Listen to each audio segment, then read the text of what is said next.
반갑습니다. 이제 무더위가 확실히 시작된 느낌입니다. 이제 기온이 30도 이상 올라가고 가만히 앉아서 땀이 나는 그러한 본격적인 여름이 시작되었습니다.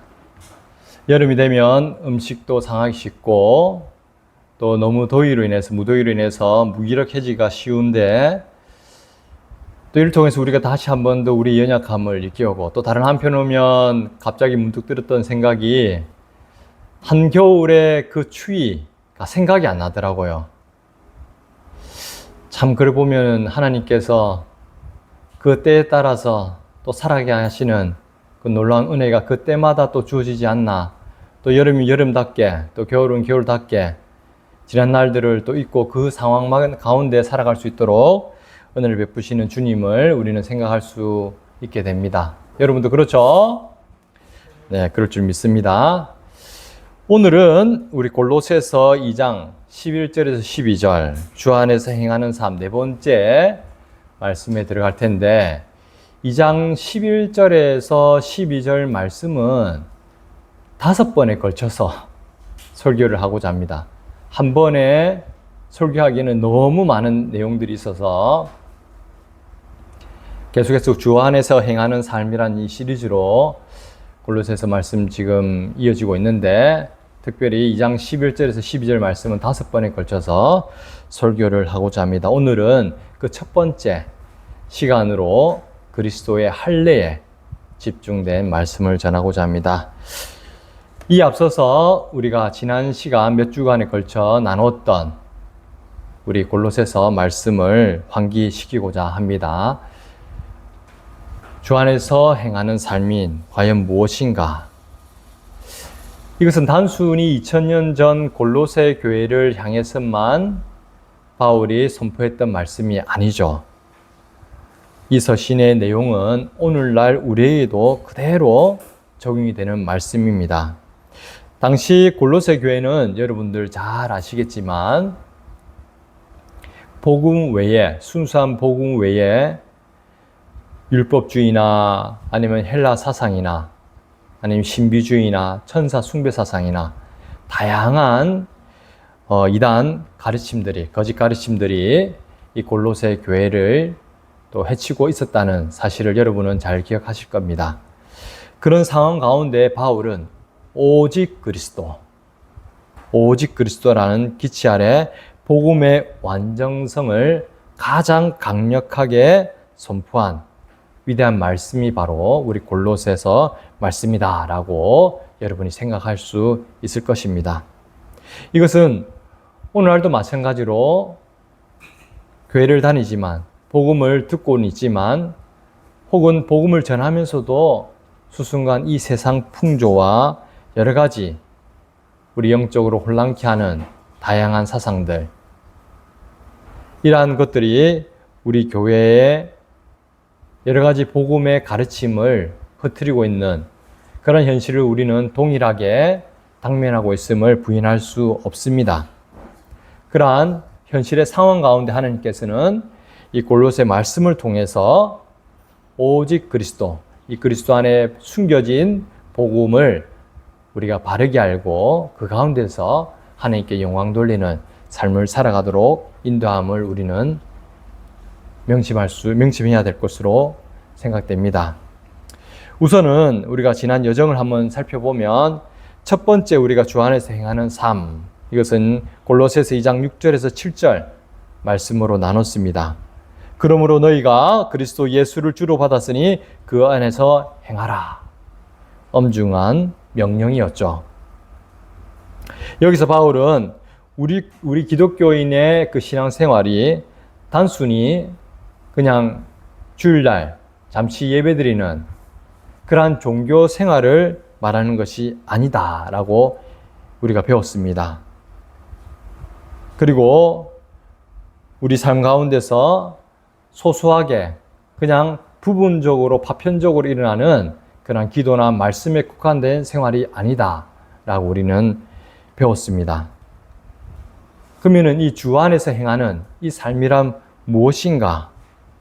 그것은 우리의 신분, 그리고 우리의 영적 주소지가 다른 곳이 아니라 이 예수 그리스도 안에 옮겨졌음을 선포하는 말씀이었던 것이죠.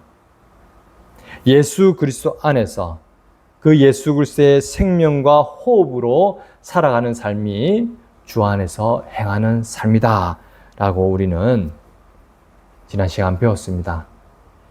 이것이 참된 신앙의 출발점이다. 주 안에서 모든 신앙의 출발점이 갖춰진다라는 것을 우리는 생각할 수 있어야 됩니다. 그리고 두 번째 시간에는 2장 8절 말씀을 통해서 바울이 우리 성도들을 향해 치열한 경고를 함을 우리는 알 수 있었습니다. 누가 철학과 헛된 속임수로 너희를 사로잡을까 주의하라. 주의하라. 뭐를요? 누가 철학과 헛된 속임수로 너희를 사로잡을까 주의하라. 여기서 사로잡다라는 말은 전쟁터에서 패배한 포로들을 사슬에 묶어 노예로 끌고 가는 그런 비참한 모습을 뜻하는 군사 용어라고 우리는 배웠습니다. 이 골로새 교회에 침투한 거짓 교사들은 다양한 잘못된 가르침, 거짓된 복음으로 골로새 교회를 전쟁에 패배한 포로로 사로잡아서 무너뜨리려고 했던 그러한 시대적 상황 가운데 바울은 엄중한 경고를 날렸던 것입니다.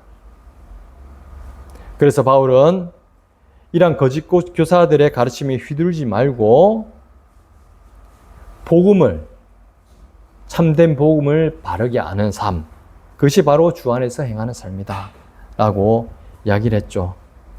당시에는 이렇게 이야기했겠죠. 예수 믿는 거 참 좋다. 이거 자체를 부인하지 않습니다. 오늘도 마찬가지죠. 하지만 예수 믿는 것만으로는 부족하다. 동일하게 하나님 백성으로서 할례도 행하고 율법도 지키고 천사도 숭배하고 신비로운 영적 체험도 있어야 된다. 뿐만 아니라 엄격한 금욕생활로 네 삶을 철저하게 관리해야 된다. 절제해야 된다.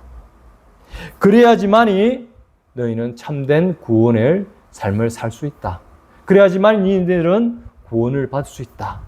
이러한 거짓된 속삭임들을 이 골로새 교회의 성도들을 쇠사슬로 묶고 전쟁의 그 노예처럼 그들을 현혹시키고자 했던 사실을 우리는 배울 수 있었습니다. 그런 가운데 바울은 그러한 거짓된 가르침, 헛된 철학, 이러한 것들을 어떻게 하라고요? 주의해라.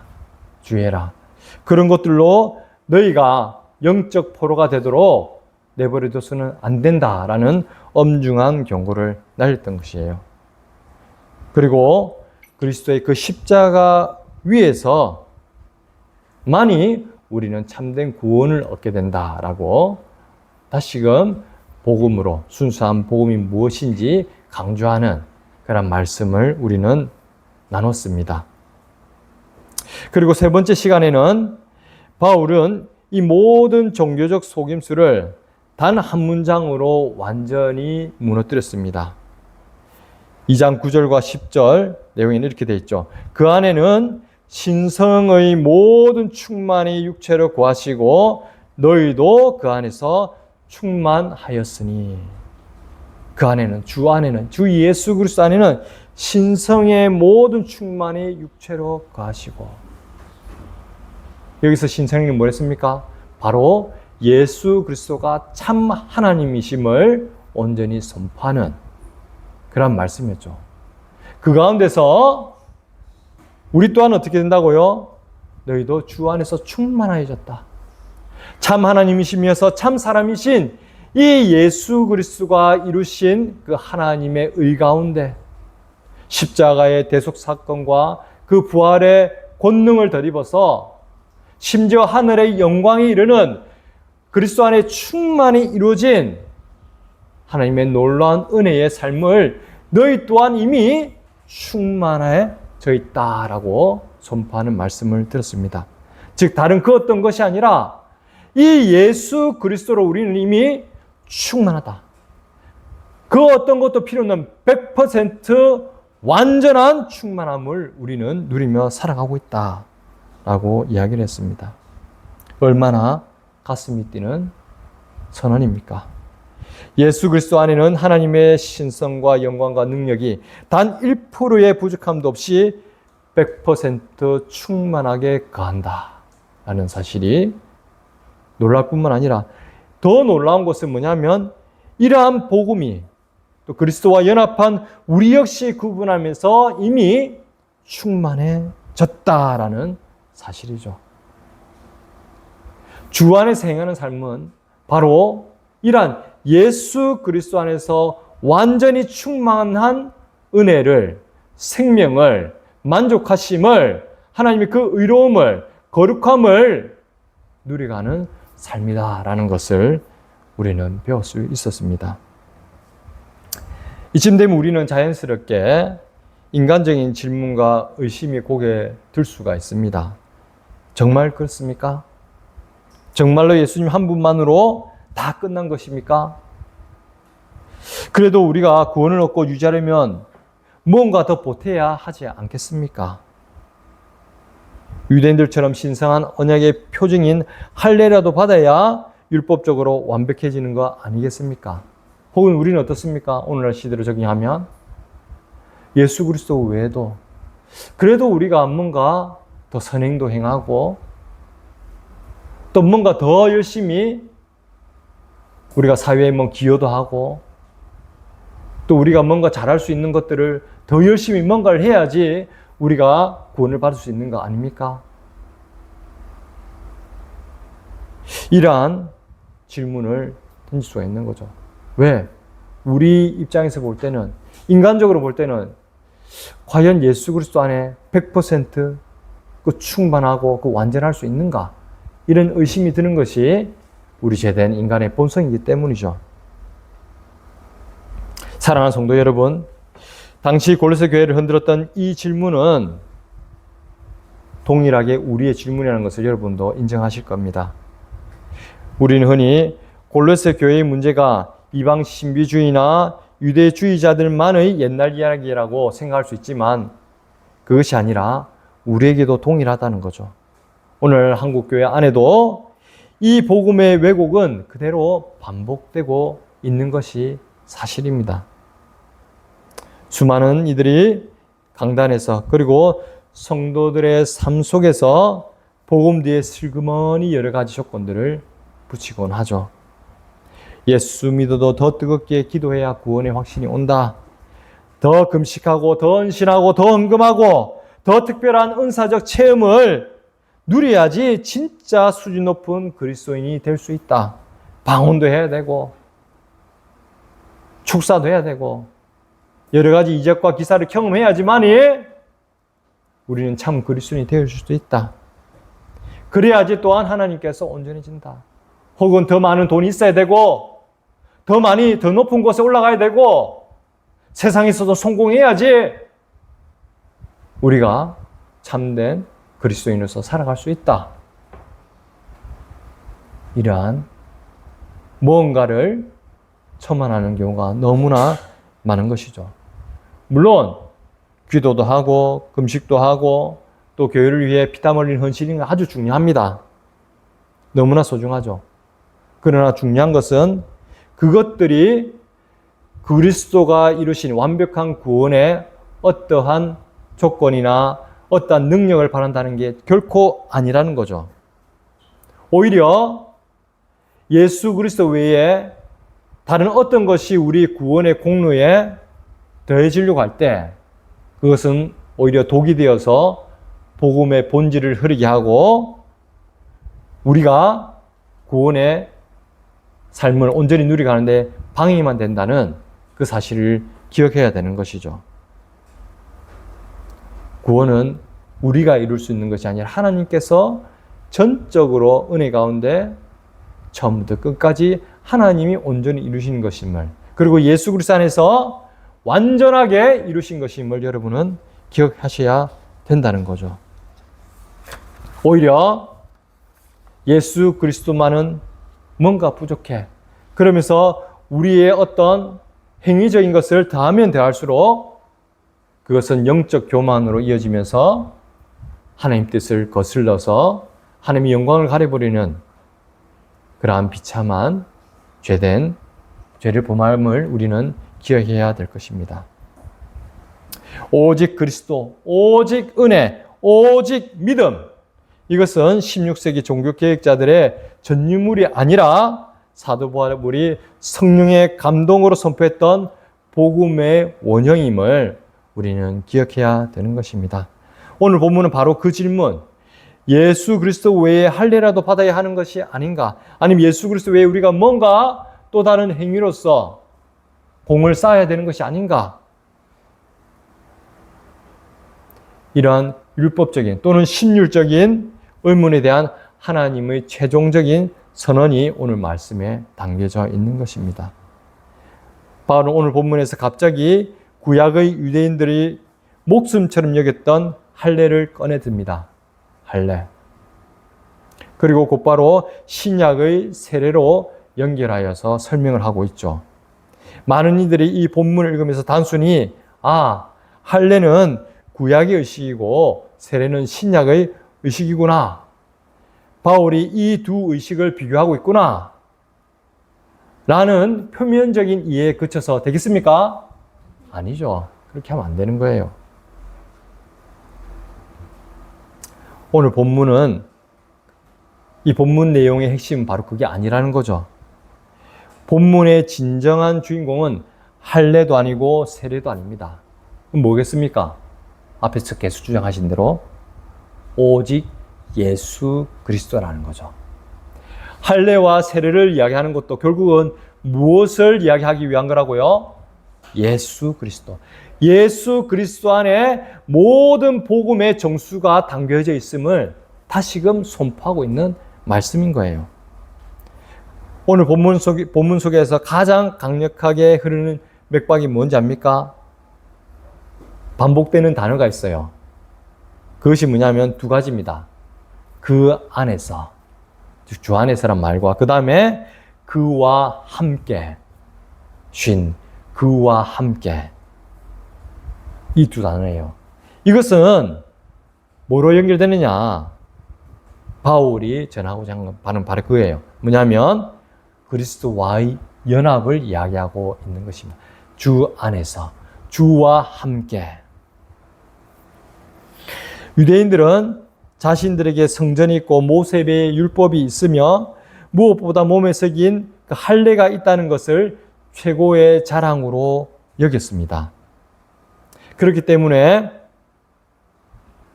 골로새 교회 이방인들이 예수 그리스도를 믿고 골로새 교회에 참여했던 이방인들에게 이 할례를 강요했던 것이었죠. 물론 할례는 창세기 17장에서 하나님이 아브라함에게 주신 영원한 언약의 표징이었습니다. 근데 중요한 것은 이것이 잘못 받아들여져서 할례가 없으면 하나님의 백성이 아니라고 하나님의 뜻을 이상하게 왜곡해서 받아들였던 것이죠. 그리고 그들에게는 이것이 참된 믿음으로 자리를 잡고 있었던 거예요. 교묘하죠. 그러니 이방인들로 가득했던 골로새 교회 성도들은 유대주의자들의 율법적인 공격 앞에 영적으로 위축될 수밖에 없었던 것입니다. 우리는 할례를 안 받았는데 정말 이대로 구원을 받을 수 있는가? 골로새 교회에 있었던 이방인 그리스도인들은 이러한 생각이 들었던 거예요. 의심이 들 수밖에 없었겠죠. 바로 그 영적 위축을 향해서 바울은 하늘의 천둥과 같은 선언을 오늘 말씀을 통해 하고 있는 것입니다. 아니다! 그것이 아닙니다.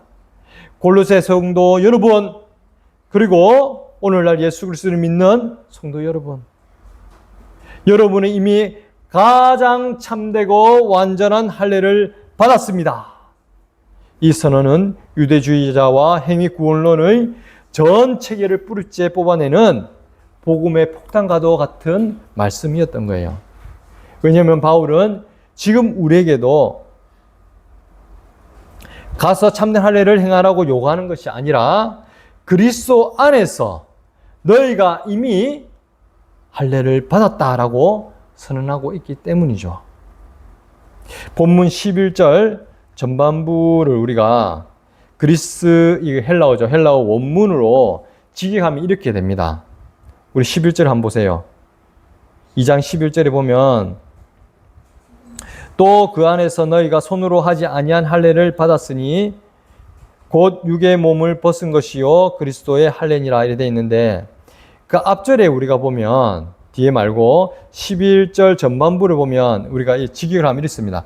그 안에서 너희도 손으로 하지 아니한 할례를 받았다라고 이렇게 직역할 수 있어요.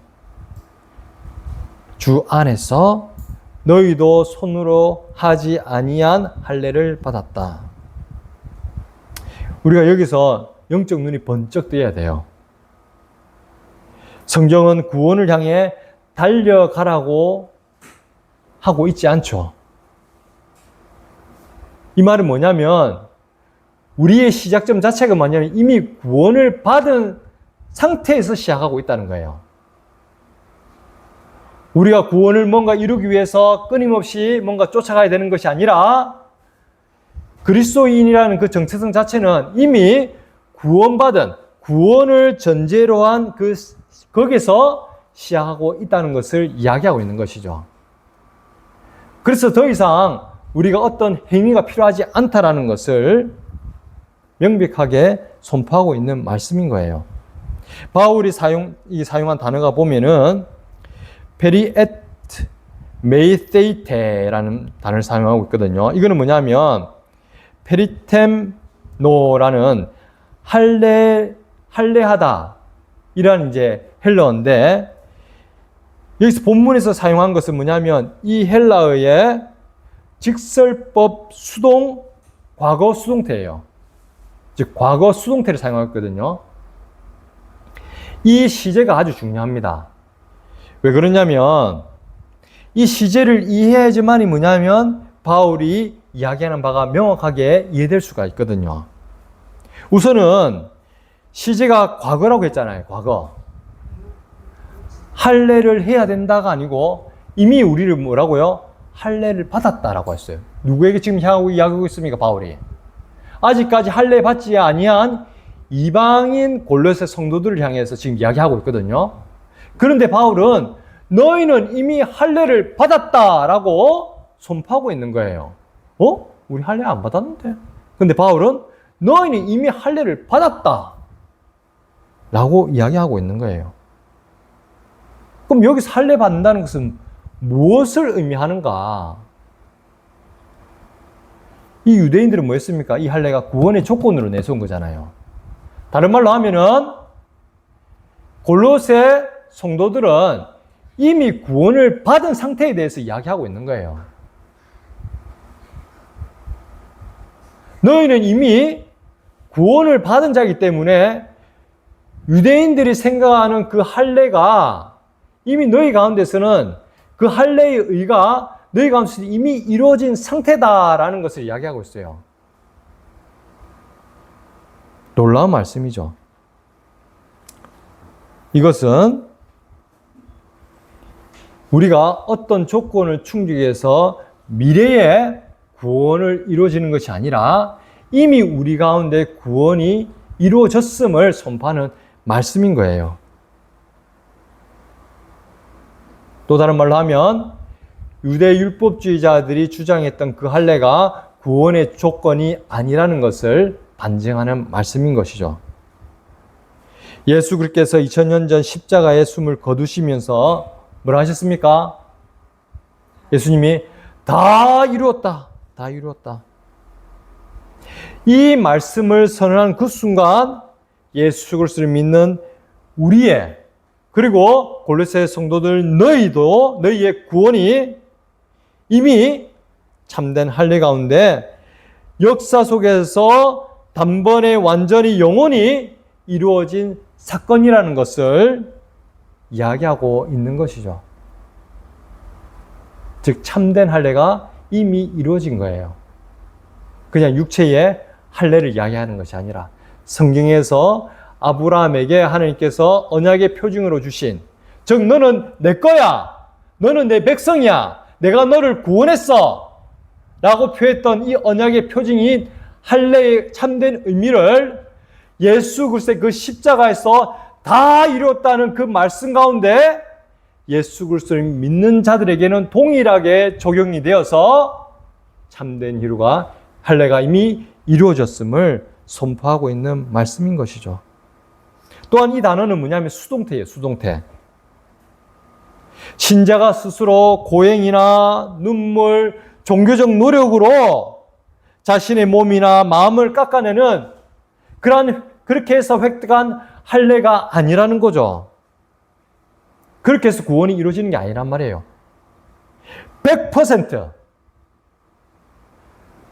그 어디에 구멍들을 쏟는 100% 완전하게 하나님이 그리스도 안에서 우리에게 일방적으로 행하여서 입혀주신 전적인 은혜의 선물이라는 것을 이야기하고 있는 것이죠. 하나님에 의해서 우리에게 주어진 거예요. 그 구원이, 이 참 할례가. 율법은 언제나 인간을 향해 명령합니다. 너희는 이것을 행해라. 그래 하면 산다. 그러나 복음은 삼위일체 하나님이 행하신 완전한 승리를 선포하고 있는 거예요. 그리스도께서 다 이뤘다. 너희는 그 안에서 안식하라. 율법은 끊임없이 연약한 인간의 행위와 자격을 요구하지만 복음은 그리스도께서 율법의 모든 요구를 완벽하게 만족시키셨음을 선포하고 있는 것입니다. 여기서 우리는 종교개혁의 위대한 신학적 심장부를 만나게 됩니다. 개혁주의 신학의 초석을 놓았던 존 칼빈, 여러분 많이 들어봤죠? 존 칼빈의 그의 저서, 유명한 저서가 뭡니까? 바로 기독교 강요잖아요. 기독교 강요에서 우리의 의롭다 하심을 이렇게 선언하고 있습니다. 볼게요. 우리의 구원은 결코 우리의 행위나 자격에서 시작되지 않는다. 구원은 오직 하나님께서 우리를 그리스도와 신비적으로 연합시키시는 은혜에서 출발한다. 우리가 하나님께 받아들여지는 이유는 우리 내면에 어떤 의로운 조건이 생겼기 때문이 아니라 그리스도의 완벽한 의가 우리에게 전가되었기 때문이다. 그리스도의 완벽한 의가 우리에게 전가되었기 때문이다. 라고 가르치고 있습니다. 그렇습니다, 여러분. 이러한 칼빈의 그 선언은, 이 가르침은 동일하게 우리 웨스트민스터 소유리문답, 대유리문답에다 동일하게 이야기를 하고 있어요. 고백되어지는 거죠. 웨스트민스터 소유리문답 제33문에 보면 칭의에 대해서 이렇게 정의하고 있습니다. 칭의는 하나님의 값없이 주시는 은혜의 행위로서 우리의 모든 죄를 사하시고 우리를 의롭다고 받아주시는 것이다. 이는 오직 그리스도의 의를 우리에게 전가하시고 우리가 믿음으로만 받는 것이다. 우리가 무언가를 열심히 행해서 하나님께 도달하는 것이 아니라는 겁니다. 오히려 하나님께서 먼저 죽었던 우리를 그리스도 안으로 이끄시고 그 안에서 모든 구원의 충만을 이미 베풀어 주셨다라고 선포하고 있는 것이죠. 이미 우리에게 베풀어 주셨다. 사랑하는 성도 여러분, 우리의 타락한 본성은 언제나 내 손으로 무언가를 끊임없이 해서 하나님 앞에 자격을 증명하고 칩하는 것이 바로 우리의 죄된 본성이에요. 그래서 자신의 공로를 갖다가 뭔가 추앙하려고 하죠. 내가 이렇게 했어. 간증할 때도 마찬가지로 내가 이렇게 하니까 또 하나님께서 이런 복을 주셨어. 이런 걸 뭐라 합니까? 기복이라 하죠. 복을 기원하는 행위죠. 근데 성경은 말하는 우리의 신앙은 기복신앙이 아닙니다. 기복신앙으로 할 것 같으면 구원받을 자가 아무도 없는 거죠. 성경은 철저하게 하나님으로부터 주어지는 그 은혜로 구원받았음을 주구장창 우리에게 말씀하고 있는 것입니다. 내 기도의 분량을 자랑하고 싶고, 내가 헌금 이렇게 했다, 또는 나는 또 이런 일들을 했다, 자꾸 이제 내가 주인이 되려고 하는 그런 본성이 있습니다. 하지만 우리는 이 하나님 말씀을 기억해야 됩니다. 뭐라고요? 아니다. 십자가도 내가 세웠고 부활의 무덤도 내가 열었고 너를 살리는 구원의 할례도 내가 이미 단번에 행했다. 여기 주체는 우리가 그 어디에도 낄 자리가 없어요. 오직 여호와 하나님. 여호와 하나님이 십자가를 직접 세우셨고 부활의 무덤도 직접 여신 거고 우리를 구원하는, 우리를 살리는 구원의 할례도 하나님께서 친히 이미 행하셨다는 거예요. 그것도 단번에. 오늘 바울이 선언하는 이 손으로 하지 않는 할례는 인간의 칼로 육체의 표피를 베어내는 육체적 할례를 말하는 것이 아닙니다. 이것은 그리스도의 할례를 이야기하고 있는 것이죠.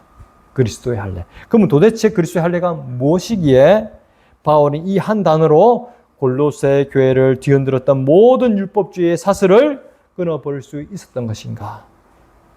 왜 육체의 할례가 아니라 그리스도의 할례냐?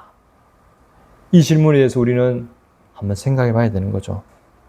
이 질문에 대한 대답은 우리가 오늘 말씀을 통해서 확인할 수 있는 거예요. 이 대답을 찾는 것이 바로 뭐냐면 우리가 성경 전체를 관통하는 위대한 구속사의 대서사시를 마주하는 것과 같다라고 생각하시면 됩니다.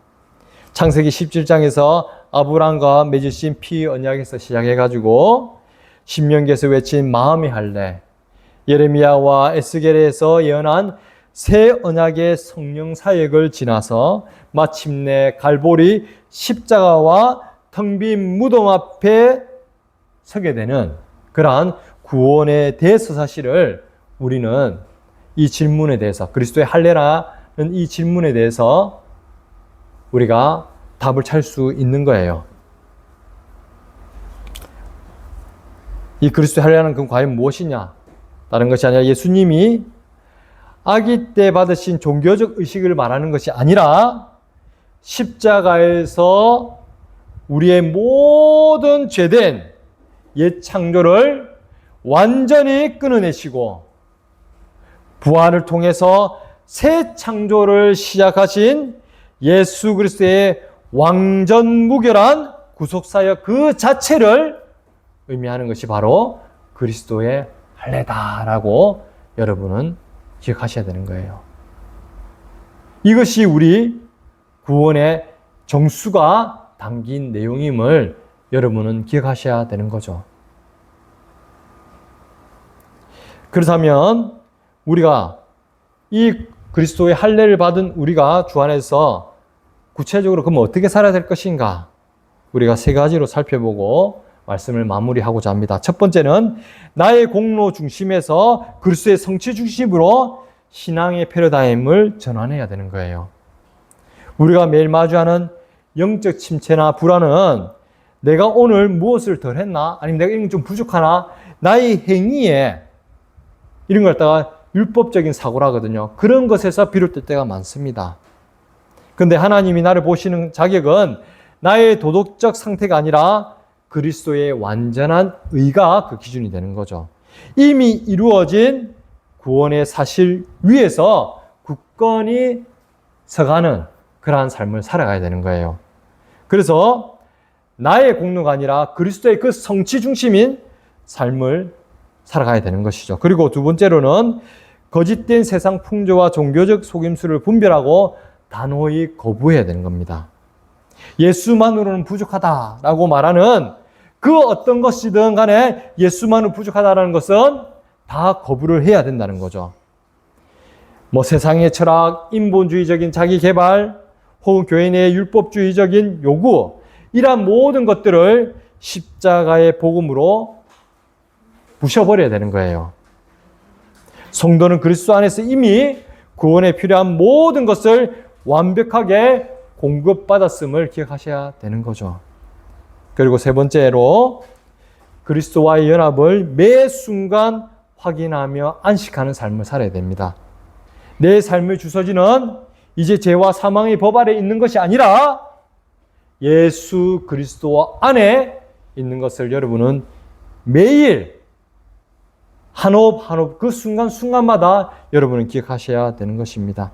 과거에 단번에 이루어진 이 수동태적 은혜, 하나님이 행하신 이 구원을 우리는 믿고 비로소 주 안에서 자원함으로 순종하는 그러한 참된 삶을 살아가야 되는 것이죠.